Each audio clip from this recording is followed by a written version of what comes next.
comment reprendre le pouvoir? Ça, c'est un truc intéressant, c'est que quand vous avez le basculement de l'aristocratie et de la royauté à la bourgeoisie et au capitalisme et à l'industrialisation, si vous restez dans la manière et le paradigme ancien, alors en tant que bourgeois, vous allez essayer de vous faire anoblir par le roi, vous allez essayer d'aller à l'église et d'avoir Dieu de votre côté, alors que la vraie façon de reprendre le pouvoir, c'est simplement de sortir de cette vision-là du monde et de reprendre le pouvoir sans demander de droit à personne. C'est-à-dire qu'au début, il y a la logique protestante, c'est l'éthique protestante, c'est Max Weber qui avait parlé de ça, que le protestantisme, comme dans le protestantisme, le succès matériel est une preuve qu'on a Dieu de son côté, c'est une manière de reprendre son pouvoir plutôt que de devoir aller voir l'évêque ou le pape et d'avoir sa bénédiction pour dire ce que vous faites c'est bien.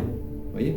Parce qu'à partir du moment où on a les succès matériels, on se dit voilà, c'est la preuve que Dieu me veut du bien. Si je suis et la logique encore après, c'est de se dire finalement je deviens athée et si j'ai l'argent et les armes, j'ai déjà le pouvoir.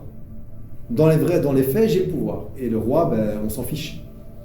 Alors que si vous, encore une fois, si vous restez dans l'autre manière de voir les choses, alors vous allez juste demander à rentrer dans la structure de pouvoir existante et vous faire anoblir et devenir aristocrate. Voilà. Et donc, si vous restez dans une vieille manière de faire, vous allez couper la tête au roi et vous allez juste remettre un autre roi à la place. Donc vous n'allez pas vraiment basculer dans une autre manière de voir les choses. Alors que pour basculer vers la démocratie représentative, il faut vraiment d'abord transformer sa vision du monde et puis après vous effectuer le changement.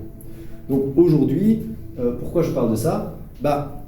Comment reprendre le pouvoir? Est-ce que c'est en élisant d'autres gouvernements?